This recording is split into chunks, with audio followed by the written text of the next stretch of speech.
Assalomu alaykum qadrli kitobxon.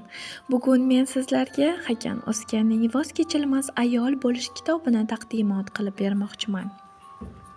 Voz kechilmas ayol o'zidagi jamiki kuch-quvvatini, energiyani va salohiyatni o'z maqsadlariga erishish yo'lida boshqalardan olmaydi, balki o'z iste'dodidan foydalanishdan, o'z qoida va mezonlarini qat'iy himoyalanishdan, maqsadlariga erishish yo'lidagi qat'iyatidan oladi.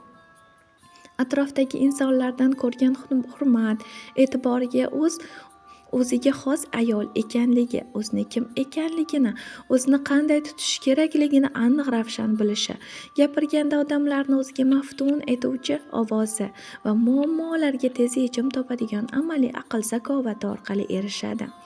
Voz kechilmas ayolning ko'zga ko'ringan eng ajoyib fazilatlaridan biri shuki, u nafaqat nima istayotganini biladi, balki o'z istagiga erishish uchun kuch, salohiyat va aqliy qobiliyatiga ham egadir.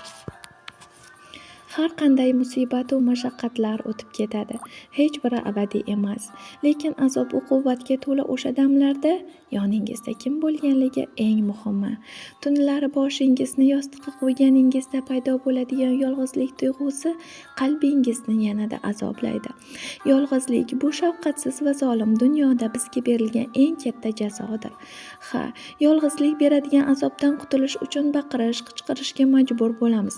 Ammo bu azobdan butkul xalos bo'lishning ilojisi bormikan?